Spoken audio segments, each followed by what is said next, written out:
আজকের এই ক্লাসের মাধ্যমে আমরা এনটিপিসি গ্র্যাজুয়েট লেভেলে যে পরীক্ষাটা হলো তার 12ই জুনের থার্ড শিফটের সমস্ত জিকে প্রশ্নগুলো আলোচনা করে নেবো। একটু চটপট পড়ে নাও, তারপর টেলিগ্রাম থেকে পিডিএফ তুলে রিভিশন করে নেবো। দেখো, প্রথম প্রশ্ন এসেছিল এমএস পাওয়ার পয়েন্ট 2019-এ যখন আপনি টেক্সট বক্সে টাইপ করার সময় এন্টার কি টিপবেন তখন কি হবে?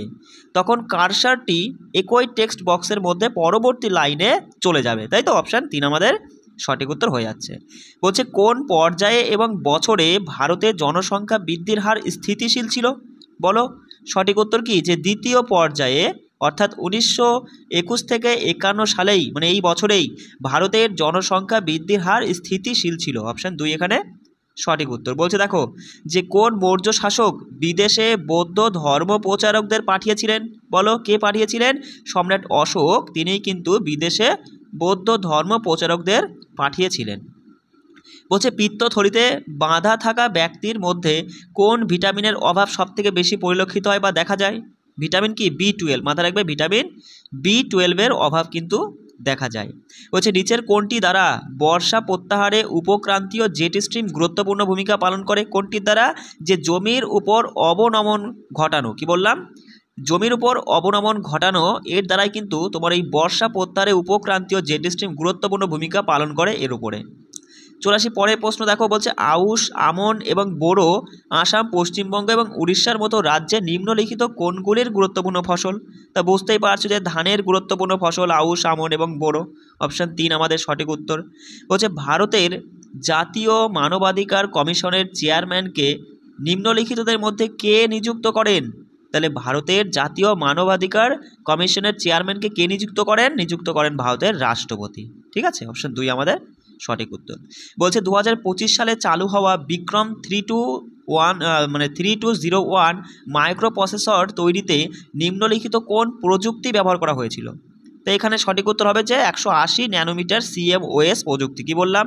যে 2025 সালে চালু হওয়া বিক্রম 3201 মাইক্রো প্রসেসর তৈরিতে তোমার 180 ন্যানোমিটার CMOS প্রযুক্তি ব্যবহার করা হয়েছিল।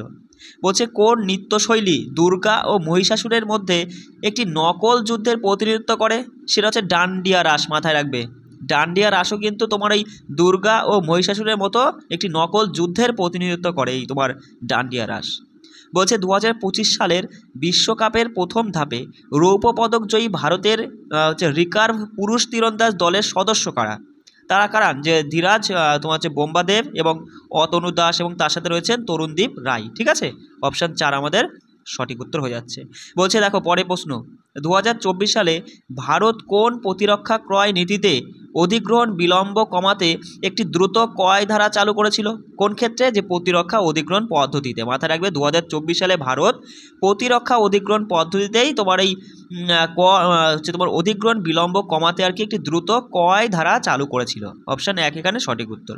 বলছে 1857 সালে সম্বলপুর বিদ্রোহের নেতা কে ছিলেন? বলো সঠিক উত্তর কী হবে? যে বীর সুরেন্দ্র সাই। মাথায় রাখবে 1857 সালের যে বিদ্রোহ, সম্বলপুরের নেতা ছিলেন বীর সুরেন্দ্র সাই। বলছে জানুয়ারি 2025 সালে জাতীয় ভোটার দিবসে ভোট দানের প্রচারের জন্য কোন থিম ব্যবহার করা হয়েছিল?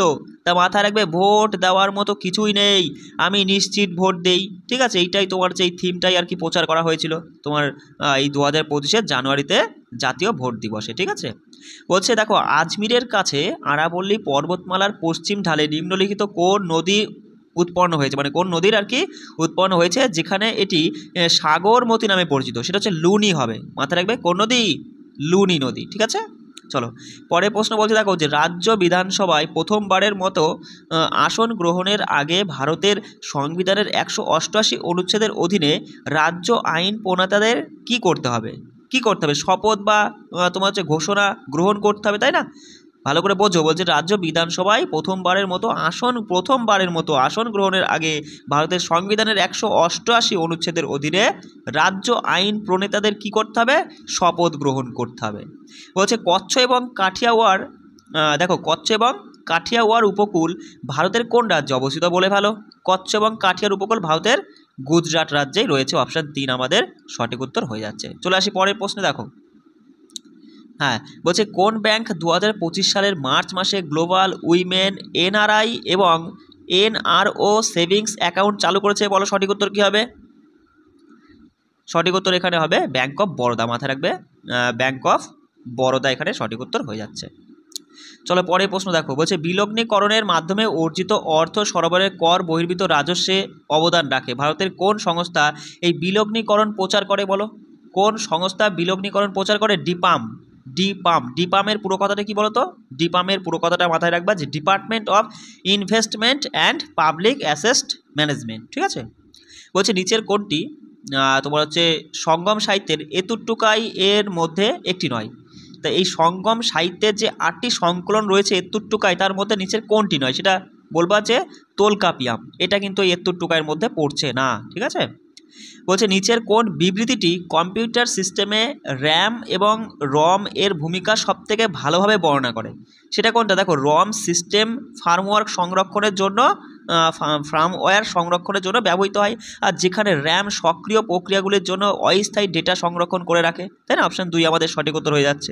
বলছে ভারতীয় রিজার্ভ ব্যাংকের কেন্দ্রীয় পরিচালক পর্ষদের মেয়াদকালটাকে তোমার জানতে চাইছে। তা মাথায় রাখবা যে ভারতীয় রিজার্ভ ব্যাংকের কেন্দ্রীয় পরিচালক পর্ষদের মেয়াদকাল হচ্ছে 4 বছর, ঠিক আছে। অপশান 2 আমাদের সঠিক উত্তর, কয় বছর?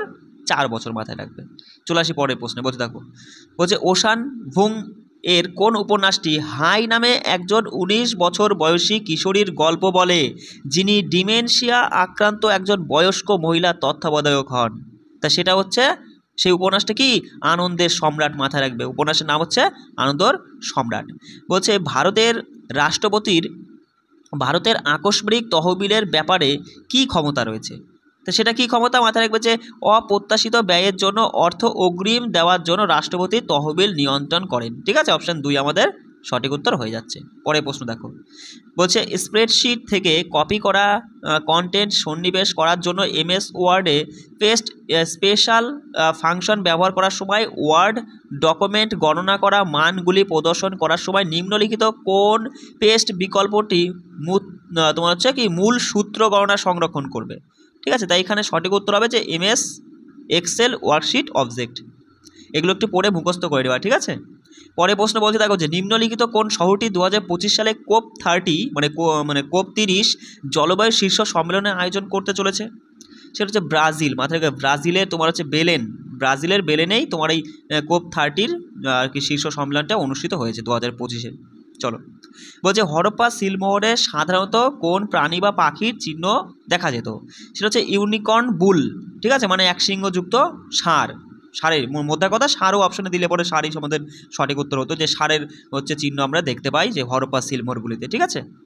1602 সালে প্রতিষ্ঠিত নিম্নলিখিত কোন কোম্পানিটি ভেরেনাইজড ওস্টেন্ডিজ কোম্পানিজ বা ভিওসি নামে পরিচিত? মধ্যে কথা মাথায় রাখবা যে 1602 সালে প্রতিষ্ঠিত তোমার হচ্ছে কোন কোম্পানিটি? সেটা হচ্ছে ডাচ ইস্ট ইন্ডিয়া কোম্পানি, যেটা ভিওসি নামেও পরিচিত। অপশান 2 আমাদের সঠিক উত্তর, ঠিক আছে। বলছে 2025 সালে মার্চ মাসে ভারতের প্রধানমন্ত্রী নরেন্দ্র মোদী কোন দেশের জাতীয় দিবস উদযাপনের প্রধান অতিথি হিসেবে যোগদান করেছিলেন? কোন দেশ? মরিশাস, মাথায় রাখবে। সঠিক উত্তর মরিশাস। মেন্ডেলিফে দেখো, বলছে মেন্ডেলিভের সময়ে নিম্নলিখিত কোন উপাদানগুলো আবিষ্কৃত হয়নি? সেটা হচ্ছে কি রেডন এবং পোলোনিয়াম, আমরা দেখতেই পাচ্ছি রেডন এবং পোলোনিয়াম এগুলো কিন্তু মেন্ডেলিভের সময় আবিষ্কৃত হয়েছিল না। বলছে দেখো 2025-26 বাজেটে 100টি নিম্ন উৎপাদনশীল জেলাকে লক্ষ্য করে কৃষি উৎপাদনশীলতা বৃদ্ধি, ফসল বৈচিত্র্যকরণ, টেকসই পদ্ধতি, সেচ এবং ফসল কাটার পরবর্তী সংরক্ষণের উপর দৃষ্টি নিবন্ধন করে কোন নতুন প্রকল্পটা ঘোষণা করা হয়েছে? সেটা হচ্ছে প্রধানমন্ত্রী ধনধান্য কৃষি যোজনা, মাথায় রাখবে। প্রধানমন্ত্রী ধনধান্য কৃষি যোজনা। বলছে একজন ব্যবহারকারী এমএস পাওয়ার পয়েন্ট একটি বুলেটযুক্ত তালিকা রাখতে চান। একটি তালিকা আইটেমের টাইপ করে যে এন্টার টিপে তারা একটি সাব বুলেট পয়েন্ট তৈরি করতে চান। তা নিম্নলিখিত কোন ক্রিয়াগুলো নির্ভরযোগ্যভাবে এটি অর্জন করবে? সেটা হচ্ছে কি অনুচ্ছেদ গ্রুপের তালিকা স্তর বৃদ্ধি করে তারপরে বোতাম ক্লিক করে, তাই না। অপশান 3 আমাদের সঠিক উত্তর হয়ে যাচ্ছে। চলে আসি পরের প্রশ্ন দেখো, বলছে এমএস পাওয়ার পয়েন্ট 365-এ .ppsx ফাইল ফরম্যাটের প্রাথমিক উদ্দেশ্য কী? এই যে .ppsx ফাইল ফরম্যাটের প্রাথমিক উদ্দেশ্য কী? বলো, মাথায় রাখবে যে প্রেজেন্টেশনটি এমন একটি ফরম্যাটে সংরক্ষণ করতে হবে যা সরাসরি স্লাইড শো মোডে খুলবে আর কি। অপশন 2 আমাদের সঠিক উত্তর। বলছে 2000 পরে প্রশ্ন দেখো, 2025 সালের জানুয়ারিতে শুরু হওয়া ডিয়ার স্কোয়ার মোটরসাইকেল অভিযান সম্পর্কে নিম্নলিখিত বিবৃতিগুলো বিবেচনা করুন। ঠিক আছে, তো এখানে দেখো 1 নম্বরে বলছে যে, একটু লেখাগুলো ছোট তো একটু ভালো বুঝে নাও। বলছে যে আইএনএস রণবিজয়ের 37তম বার্ষিকী উদযাপনের অংশ হিসাবে পূর্বাঞ্চলীয় নৌ কমান্ড এই অভিযান শুরু করেছিল। হ্যাঁ, পূর্বাঞ্চলীয় নৌ কমান্ডের দ্বারাই তোমার এই ডিয়ার স্কোয়ার এই অভিযানটা শুরু করা হয়েছিল। তারপরে বলছে দেখো যে এই র্যালির লক্ষ্য হলো তরুণদের মধ্যে মানসিক স্বাস্থ্য সচেতনতা, সড়ক নিরাপত্তা এবং সামুদ্রিক ঐতিহ্য সম্পর্কে প্রচার করা। এটাও কিন্তু ঠিক। তো বলছে এটি ভারতীয় বিমান বাহিনীর সহযোগিতায় পরিচালিত হয়েছিল। ভারতীয় বিমান বাহিনীর সহযোগিতায় এটা কিন্তু পরিচালিত হয়নি। ঠিক আছে, বিমান বাহিনী হবে না, নৌবাহিনী হবে। আচ্ছা পরেরটা দেখো, পরে তাহলে এটা তো ভুল, প্রথম দুটো সঠিক, 3 নম্বরটা ভুল। পরেরটা বলছে ডোগরা রেজিমেন্টের সাথে নৌবাহিনীর তোমার হচ্ছে সম্পৃক্ততা তুলে ধরে এই সমাবেশটি অযোধ্যার ডোগরা রেজিমেন্ট সেন্টারে শেষ হয়। এটা ঠিক, মানে বলবা 1, 2 আর 4 সঠিক, 1, 2 আর 4 সঠিক, তার মানে আমাদের অপশান 4 এখানে সঠিক উত্তর হয়ে যাচ্ছে। কেমন? পরের পোস্টে চলে আসি দেখো, বলছে ভারতে লাভ্যাংশ বিতরণ কর সম্পর্কিত নিম্নলিখিত বিবৃতিগুলো কোনটা সঠিক সেটা তোমাকে জানতে চাইছে। তো 1 নম্বরে বলছে দেখো যে ডিডিটি ছিল একটি কোম্পানির শেয়ার হোল্ডারদের প্রদত্ত লাভ্যাংশের উপর কর, একদম ঠিক। তারপরে বলছে দেখো যে 2025-26 সালে বাজেটে কোম্পানিগুলি বিনিয়োগকারীদের যে ডিডিটি প্রদান করে তা অপসারণের প্রস্তাব করা হয়েছিল। এটা কি ঠিক? এটা কিন্তু বস ঠিক না।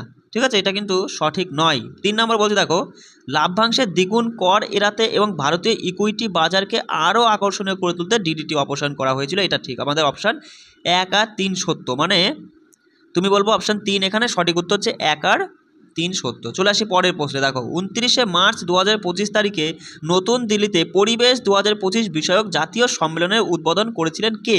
দ্রৌপদী মুর্মু উদ্বোধন করেছিলেন। কেমন? অপশান 3 আমাদের সঠিক উত্তর হয়ে যাচ্ছে।